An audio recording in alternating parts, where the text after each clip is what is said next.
everybody, and welcome to another episode of the Rad Life. Today on, as my guest, is Sue Hill, who's running for Trustee Area 3 for the Board of Trustees for the Capistrano Unified School District. She's a lady that's been involved in the school district in terms of support activities, PTA, as a mom with kids in the school, and she is now running for that seat in 2020. I wanted to bring her on to talk about this because if you're like anybody out there, whether it's your own kids or you're aware of people who have kids going back to school this quarter or this season, it has been very unusual, to say the least. And I wanted to talk about that with her and see how that impacts us going forward, and also the importance of somebody who can basically be able to deal with things that are unusual at a time like this. So I'm going to bring her on right now, and I want to talk to her about all of that and her background um, and involvement with the school district in the past. Sue, are you there? Hey, there Hi. she is. Yeah. Hi. How are How you, are you? Rod? Good I'm to good. see Good you. Good morning. morning. So I was doing an introduction. I said that you have been involved with the school district in different capacity, in different ways over time. And right now, we're dealing with a very kind of unusual situation as kids go back to school, starting off with completely distance learning, and there's a bunch of hybrids and certain days and certain hours. And so it's a mix of different things as we try to navigate our way through this very unusual time Yeah. and put back kids back in school. Take a minute, tell people a little bit about your background, and then let's talk about what made you, after being involved in different capacities, actually run for the Board of Trustees for Capistrano Unified. Okay. Very good. Well, I've lived in San Clemente for about 20 years, and my kids attended Capo Unified Schools from kindergarten all the way through graduation, and they're currently in college locally. So I have a great perspective as a parent. And during that time, I really threw myself into working with the schools. Education is super important to me. And I've worked in so many capacities on district committees, on school site councils. I worked with PTAs. And through this, I really realized how important it was to understand how the district in California works Mhm. so that you can get things done. Because there's a lot of great ideas out there, but if you don't know how to work within the system that you're given, it's very difficult to actually achieve change. So then I spent a lot of time learning how the system works so that I could actually get things done. And I have a record of doing that through the district. I've worked with people for the last, almost 20 years to do that and bring change and programs and equipment for our kids So let, throughout time. so let me ask you this, because it raises a question. What you just shared raises a question. Under normal circumstances, it's important to know, like you said, how to work within the system, right? Right. And so the ability to actually work with other uh, people that may be having a different point of view or different layers of the system, whether it's at the local classroom level or the board of trustees or even further up, right? The chain.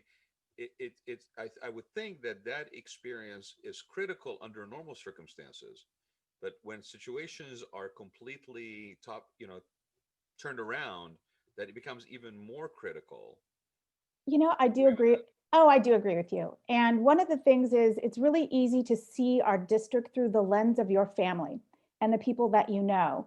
And one of the things I did, because I was the Capo Unified Council president for 2 years, and I was also the advocacy chair, and that allowed me to get out to schools around the entire district and realize the diversity of populations that we serve as a school district so that I can bring that to the table when you're looking at different decisions and things that are going on. I know the different student populations that we need to make sure we're accounting for in all of the decision making.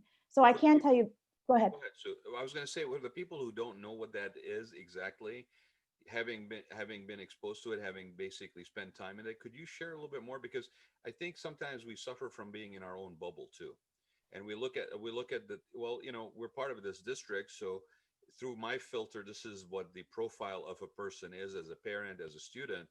but it's not necessarily true, because for those who don't know, maybe you can share the actual size of numbers. I don't have the current one. Yeah. Capistrano Unified is a massive Oh district. gosh. Yeah, there's over 50 schools, all sorts of schools. I think there's 7 cities and areas that we cover, 295 thousand miles or something like that. It's massive, and it's really interesting to when you sit down and look at each school is a unique community of people and parents, and they all have unique strengths and they all have unique challenges.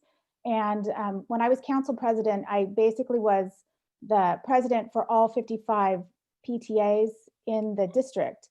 And so that's, I helped every single PTA leader run their PTA successfully and provided them with information and things like that to help them do so. And I was really surprised as I met them to realize that um, we had PTA leaders who had one car that they shared, which I never thought about. And that there are areas that we deal with students who are homeless and things like this that you don't see. And then I actually did attend, because part of my role in advocacy and in PTA leadership was to go to board meetings. So I went to about 7 years of board meetings. And then you hear everybody who's talking, you hear all the discussions that are going on at the board level, and you're able to bring that and share that back to your communities so that you can make a difference and an impact. And that's what I did. A lot of what I did also was listening to different parents who had concerns and then helping them get a voice at the district. I have a really good friend with a child who has allergies, Mm-hmm. and she was very concerned about the lack of training on the school site. And I connected her with the safety committee, and they ended up inviting her on, and she helped create the safety plan for the entire district to make sure that kids with allergies needs were accommodated. So Yeah, those are some of the, my youngest nephew is one of those kids that's for all his life has basically suffered from that, and that is a pretty serious situation. If it, happenstance, they touch, they eat, they get exposed to something that is, life threatening almost. right. It is. It's huge. And my kids don't have that allergy. But because I was able to get out in the community and help people, I began to see that that was really an important thing we needed to help kids with. And then I can connect you with the right people. And now we have that in consideration as if in our evacuation plans, which it never was before. So there's things like that. And there's so many different anecdotes I could give you of things like that, where I connected with people who had challenges and was able to help them navigate through the district and then make changes that really impact all the students throughout CUSD. Share one or two with me, Sue. I mean, that's, obviously you've been involved in this for a while, for a long time, and so what are some of the things that are either moments where you felt there was a challenge that was really seeming either some unsurmountable, or where Huh. it had to be approached from a different perspective? Share a couple of those if you don't mind.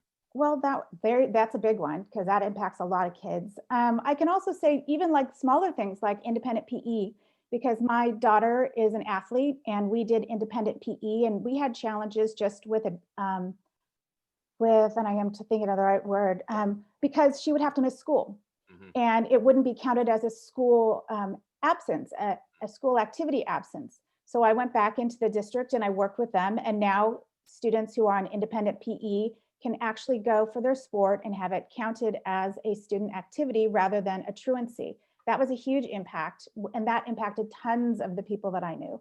So there's like little things and big things. I helped, one of the other big things I did was help create the link crew at San Clemente High School, because there's a big issue with students, entering that gigantic high school community from their middle schools and feeling comfortable. And Link Crew is a program where they assign older students as mentors to the younger students so that they help run the orientations. And then they're a constant connection through that school year to help them manage um, freshman life and also help them to get involved in all of the different things that they have to help students find people that have the same interests and values that they do, to make high school much easier and a softer landing. And they do things which are awesome. Like before the first finals, they'll have like study sessions and help the kids understand how you study for your first set of finals. Right. And so there's so many things like that. That's another big program that I did. Well, That let's talk about that for a minute, because right now, like I said, we're just kind of in the beginnings of a new school year, and I would think that, I mean, how does that work now with given the current conditions, right? How or how critical are things like that Oh, being yeah. in place already, vetted, already operating, forced when we find ourselves in a situation like we do this year? Well, I actually was very thankful that this started a few years back and it's gotten very robust. And I actually follow them on social media still. And they've done a great job of outreaching to our freshman class coming in and being that touch point because you might not be on campus, but you have that older mentor that you're assigned to who you can reach out to with questions and they want to help you. And right now they're doing Club Rush and other things. And these are the students who can help guide our younger students to these things that connect them and make them feel part of our school community.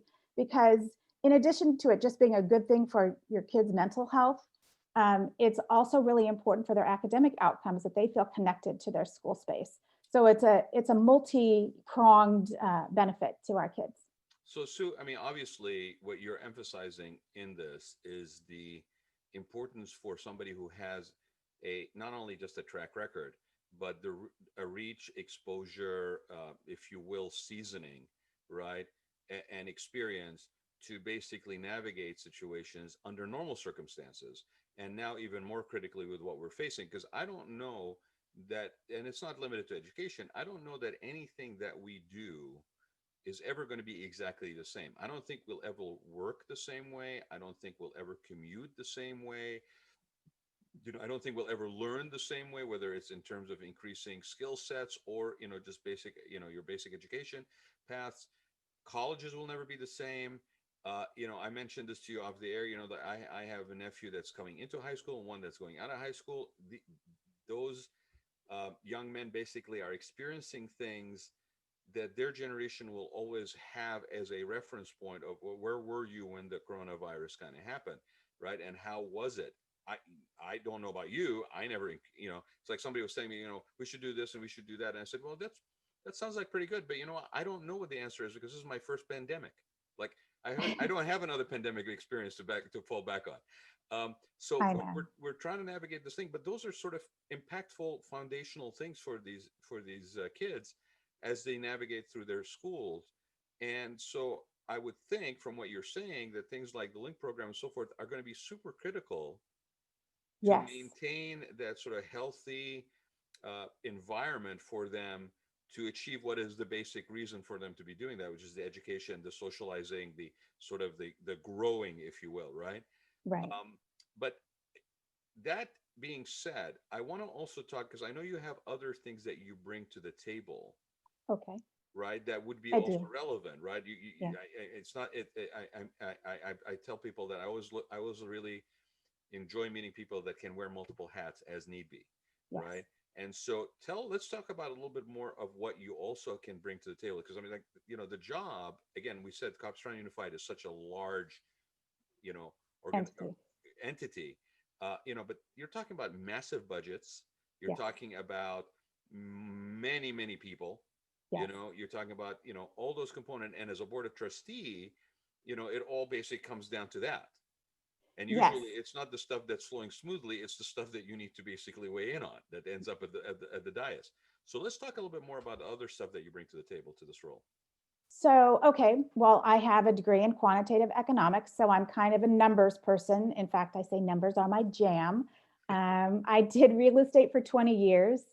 As a business, I sold both resale and new homes, and I took extra classes in real estate development and finance, which is really great because some of the things that are being discussed right now in the board are what to do with excess properties and how to sell them. And that has been a challenge. They've been trying to get those entitled and sold for a long time to provide some more resources to help with facilities and other things. I understand all that. I've worked with that before. They're also discussing, which was very interesting to me a couple board meetings ago, some unique financing options to get money for facilities.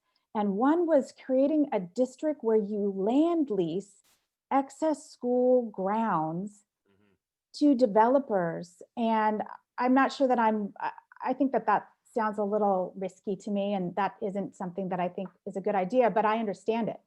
So when they started bringing up this topic of this option where you could, sell off a piece and have it go toward, or lease it off and have it go toward low income housing or retail or something like this, I understand what they're talking about.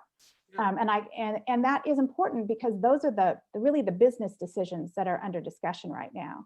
Well, so it's funny because that particular topic, like just use that for an example, and people tend to be very polarized. Like they'll take that little snippet, snapshot, whatever, and then it'll be like, here's what it is. No, I stand this way. I stand that way. And I mentioned this to you. Part of why I'm doing these episodes with like spotlighting candidates is because I don't think it's not fair for me as a voter, that we basically get 1 minute snippet answers from candidates, because it doesn't really give me any insight on who that person is and what they can bring to the job.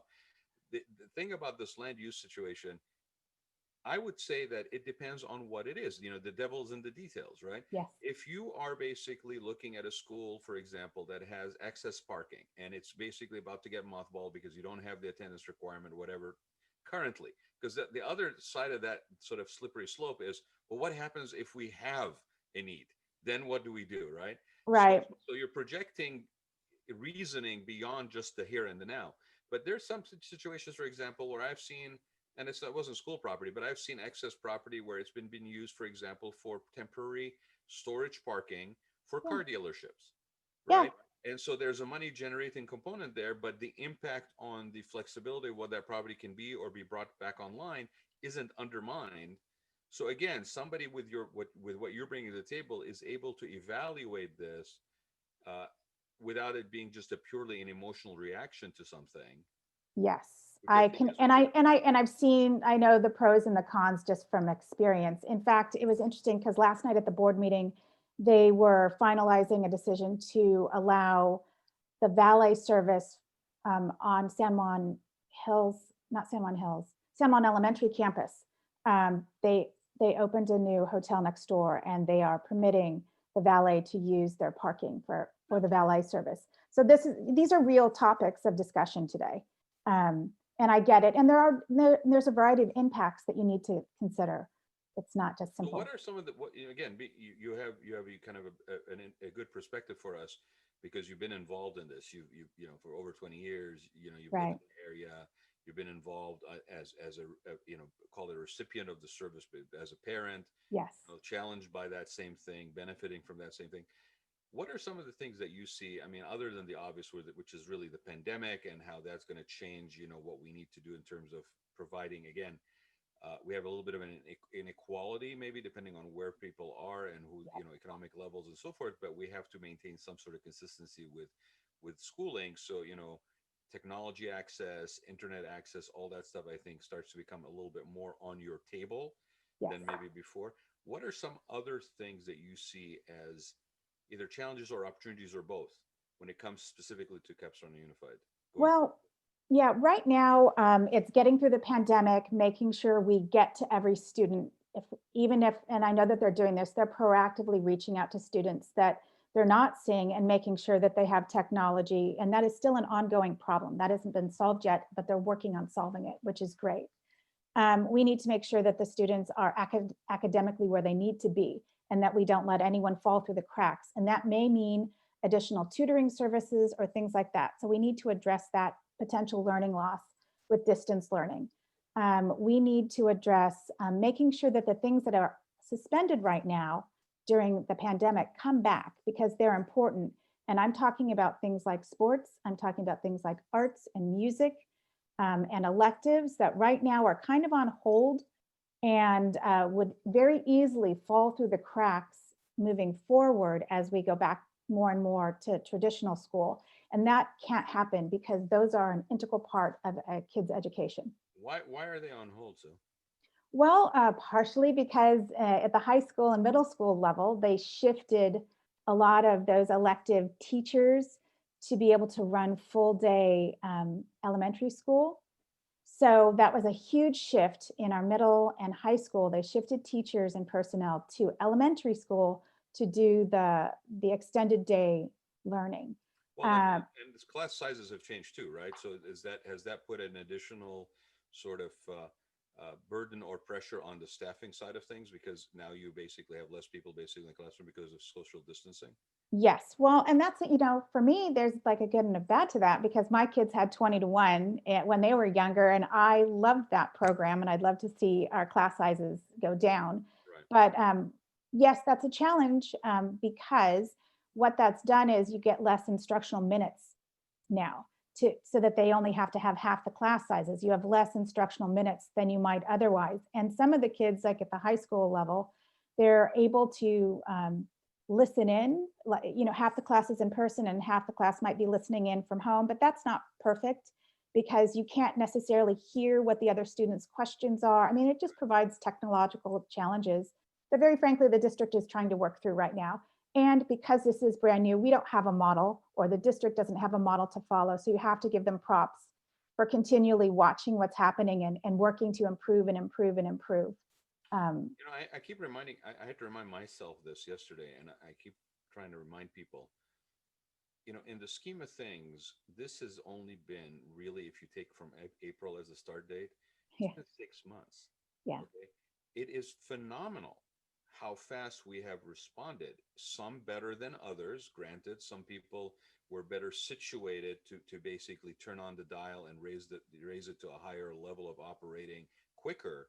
But when you think about the fact that this has been, it seems like it's been a lot longer, right?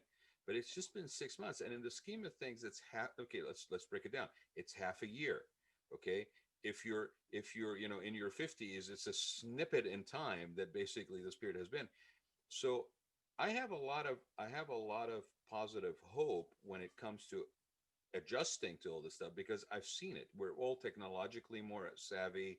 We're more comfortable with technology. I mean, I found it very funny yesterday that there was an email that came from Zoom, for example, that basically now they're going to be basically subject to utility taxes because all of a sudden we're using it so much. It's like, wait a minute, you're not using the phone, you're not using, you know, now it's a possible revenue stream for the states or something. Zoom calls. So things are changing very fast, and I think you have to be pretty nimble. yes. And sometimes the bureaucratic side of things tend to be a little bit more rigid to respond. Yes, I always say that CUSD is like an ocean liner or a submarine. You cannot turn on a dime, but they've really done the best that they I can. think so too. And you're dealing with many people with different levels of comfort with technology who have to become comfortable with technology quickly.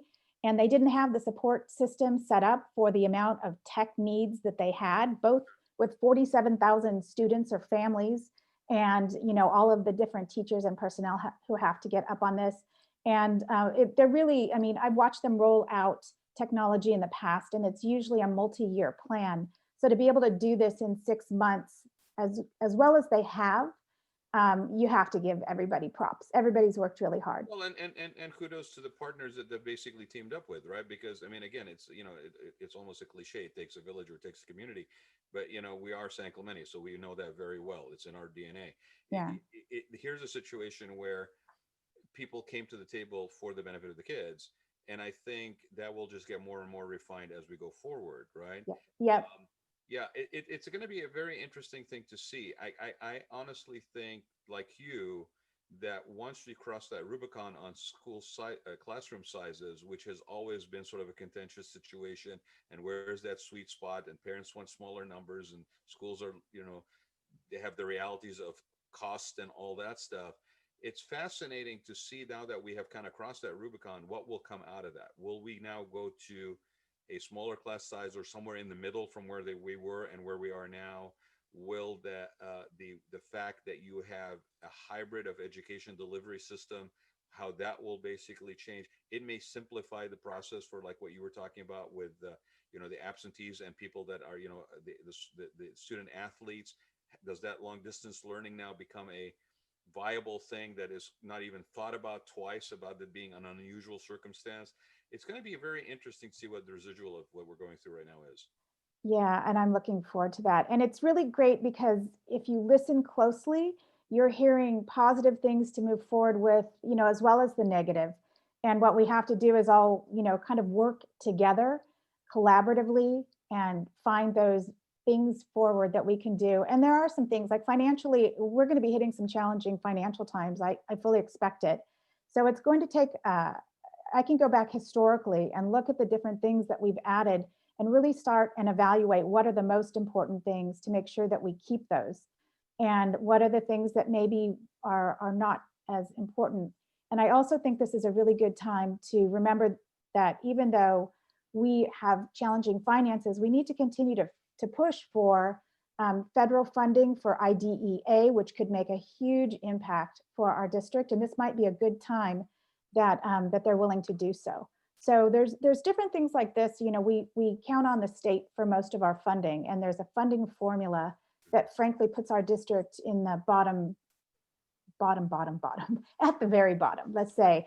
But there's other ways that we can look at recapturing funding, and that we'll need to maybe push things forward for things like lower class sizes. Well, let me ask you this. And you and I have talked about this off the air. It's like, you know, we're definitely dealing with challenges, but I think there's an opportunity here for consensus building, because everybody has now been put into a different reality. We're not all sitting, you know, kind of back comfortably in our own little fiefdoms or little bubbles.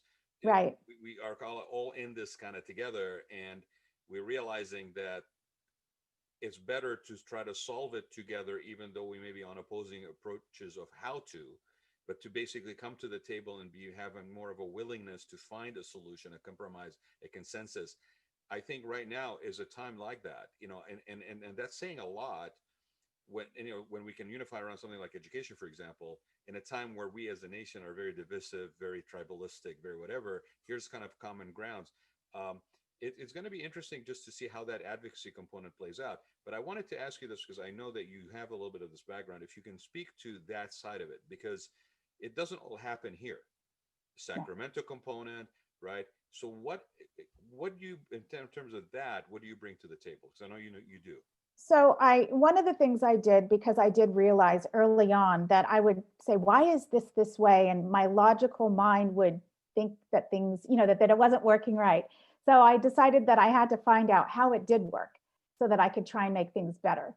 And so, yes, most of our funding comes from Sacramento. We get small bits from the federal government. I followed that policy for a long time. And so I do bring that to the table. I understand how that works. And one of the things, there's a IDEA, which covers our special education community. And the federal government is supposed to fund up to 40% of that, but they only really fund about 17%. Wow.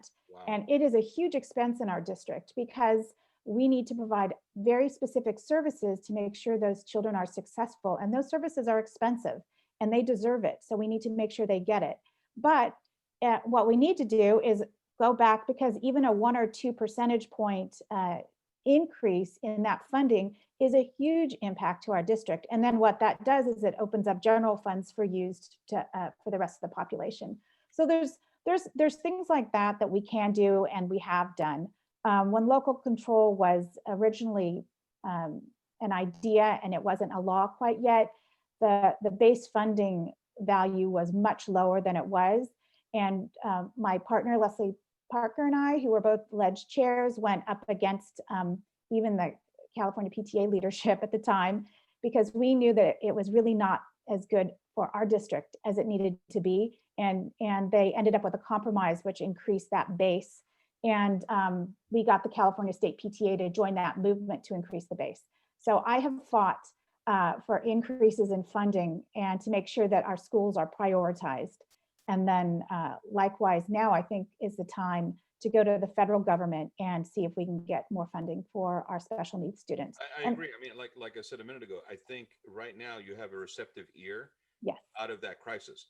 You know, that I'm more in tune rather than be complacent right now, if I'm even on opposing point of view from you, because I feel like I'm having my own challenges and I could use some support as well. And, you know, we are all kind of working towards which we always knew. We're all working for the betterment of kids' opportunities when it comes to education, to make sure that they are best suited and situated for a successful life and, you know, going forward. But we have differing opinions of how to get there. And now it's like, well, good for you for having different opinions, but guess what? roll up your sleeves. We got to get this thing done. And I think that goes across not just the academic side of things, across the gamut of things. We have an opportunity to build consensus right now, build bridges that we maybe didn't have about 6 months ago.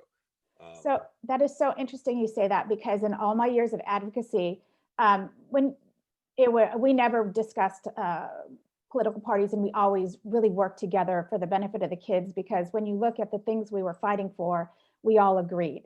And so I do think that education is a place that most people agree. But what I found is most of our legislators put education really far down on the list of their priorities. Yep. And that was always a challenge. However, at this moment in time, I think we all agree that education is essential. It's essential to our economy. It's so now you're right. Now's the time to go in, because everyone's understanding how important our school system, our public school system is to just keeping our economic engine going, if you're not even concerned about the educational aspect of it. So this is the moment in time. I agree. You know, it's really funny because usually this time of year or leading up to this time of year, the inundation is with going back to school sales, right? And like, if you notice, there's been a lack of that this year. It's like it's kind of really kind of interesting, right? It just dawned on me. I haven't really been exposed to a lot of going back to school sales. The flyers that come in the paper, not a lot of that going on, and yet we are very much engaged in the conversation about hybrid education, distance learning, economic discrepancies, or even like technological discrepancies due to whether socioeconomic or whatever it could be bandwidth.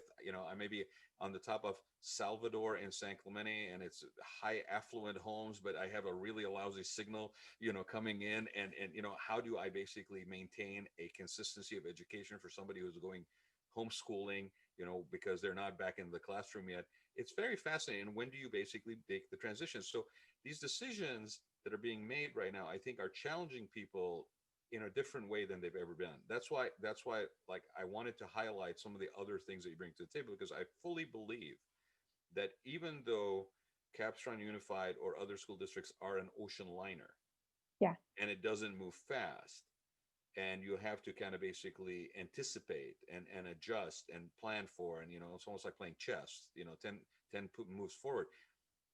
The ability to be able to be not in a box in your thinking, to be an outside box thinker, to be able to draw on other assets, other experiences that are relevant, is going to be super critical with how successful we navigate these waters.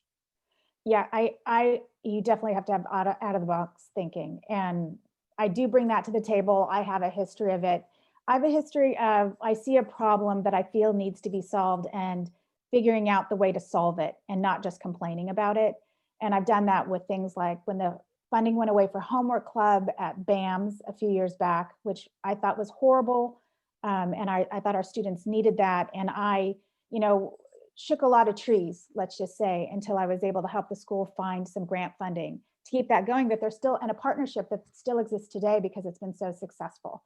So I do think that you have to have out of the box thinking. I think there's a lot of political noise in the education space, and we can't get distracted with the political noise that isn't a reality, because we need to stay 100% focused on our kids and our programs and the things that we can impact, so we can keep them moving forward. And that's one of the things I get really concerned about. And my concerns are always students, and I listen to the students. I listen to my own students. I listen to my friends, other families and all of those students. And if we don't remain 100% focused on that and that experience, and working to get our kids back into school traditionally, fully, and giving them the full experience that we expect, we're going to get derailed from that along the way. I think we're going to start calling it neo-traditional, to be honest with you. I think it's going to end up being one of those. It's traditional, but it's neo-traditional. But just to touch on that political side for a minute, I've always found it very fascinating that we somehow want to ignore that there's a political bent to this thing when there is. No, I'm not saying that's what you're doing, but like a lot of people, it's like, no, we're here for the kids, whatever. Yes, but it is only understandable that there would be something like that when you're talking about the kind of monies that are involved, the kind of budgets that are involved, the kind of impact the decisions can be. Like when you're talking about, a sale of a property, or a potential of basically teaming up with somebody. There's a lot of dollars and cents that are involved. And so you're absolutely correct. The driving force should be the benefit of the kids and the academic thing. But there are, and as big as that district is, I mean, it's massive. I mean, when Yeah. you're telling me that you were basically, responsible or sat in a top position with all these PTAs, I'm thinking, sitting here thinking, Sue, wow. So being on the board of trustees for Capistrano Unified is going to be a walk in the park compared to that. I can only imagine what those meetings were like, right? I mean, I'm kidding. No, I'm no. kidding. Yeah. Actually dealing with parent leaders is awesome because you have all these like-minded people who just want to make their schools better. And you're able to bring in people from the district and people from around, in the education space to help them learn how to do that better. That was fantastic. Help them solve problems on their own campuses.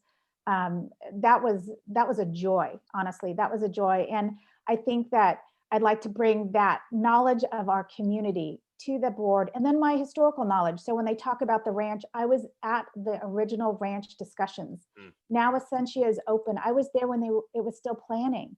I've heard the discussions already about the next 2 schools that may or may not get built as the ranch progresses. I've listened to the parents' concerns about safety and security on their campuses. I've listened to the parents' concerns about, I hate to even say this word, but their schools closing because I sat shoulder to shoulder with all the communities under consideration a few years ago.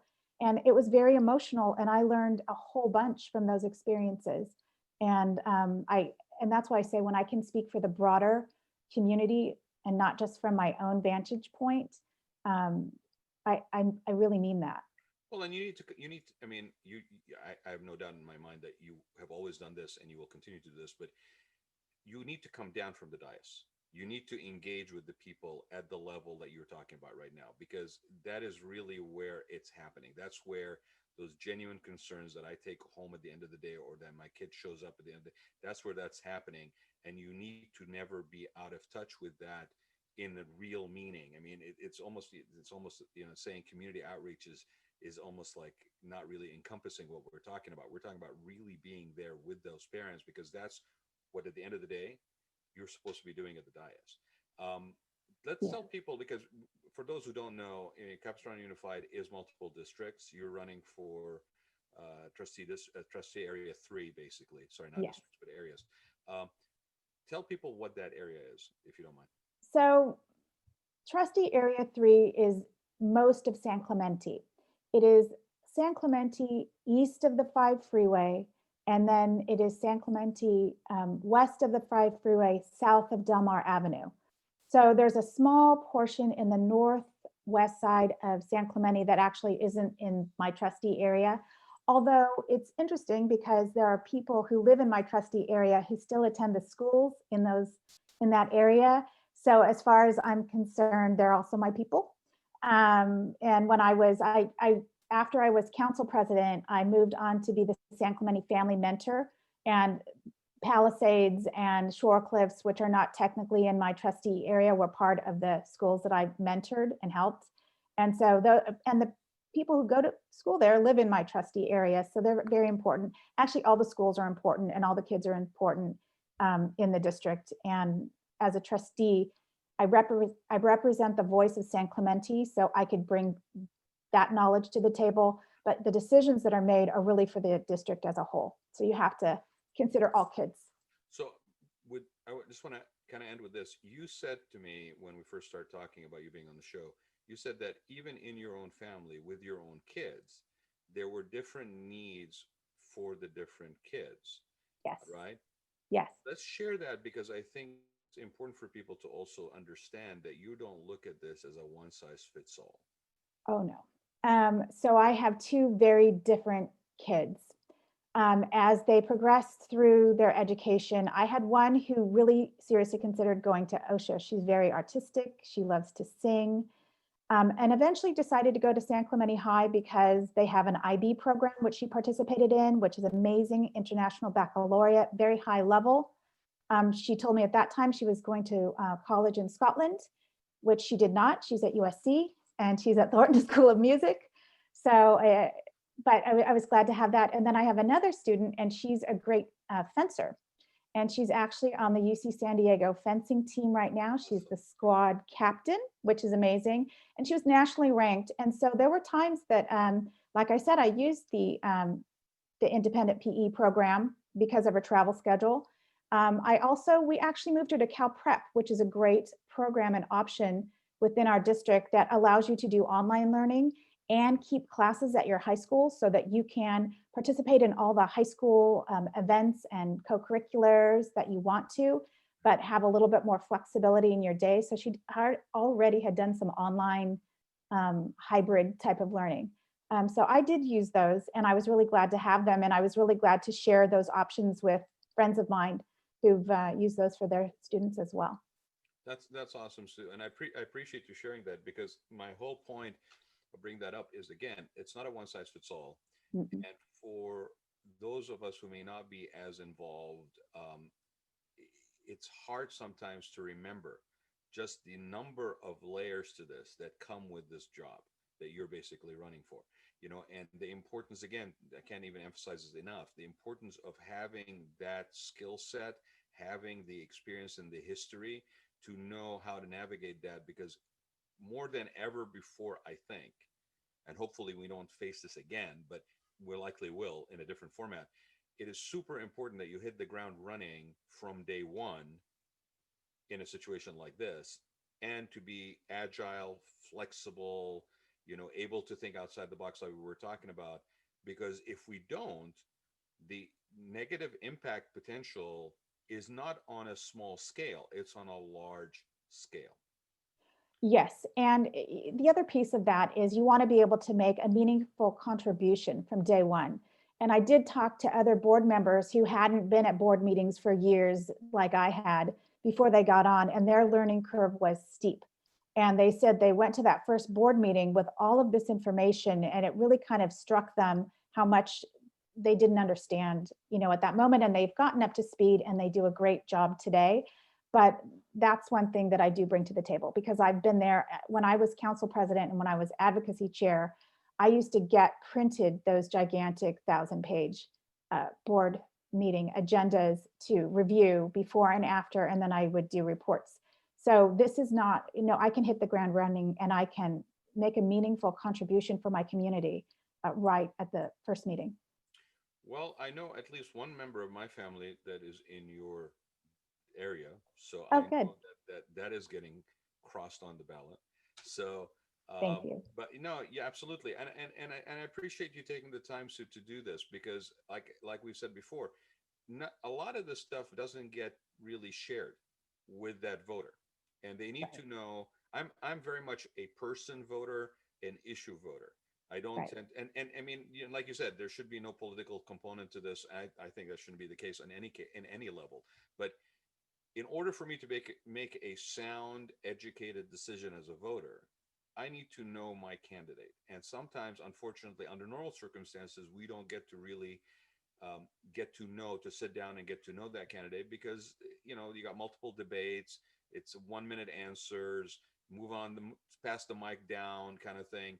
And this year was exceptionally challenging from that perspective, because even if I wanted to go to every debate that was going to be taking place, they were not in person anymore. There was no after meeting gathering conversation. Now it was Zoom. That was, and so I felt that this was important, and I appreciate you making the time to be on with me, because this gives people an opportunity to get to know you.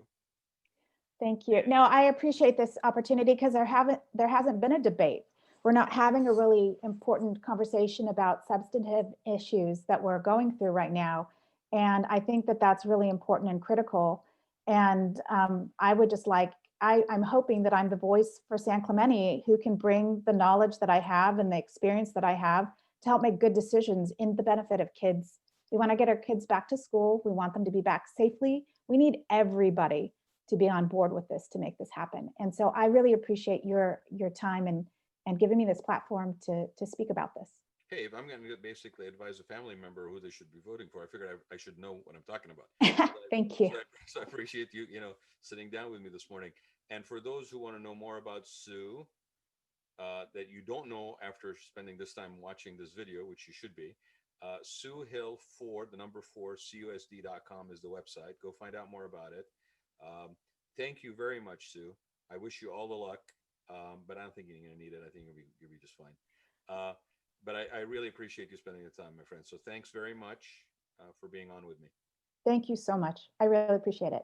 My pleasure. Thanks, everybody, for joining us for another Spotlight of Candidates 2020 on the Raad Life. And we'll be back hopefully next week with some more candidates. But thanks again, Sue. Have a great day. Thank you.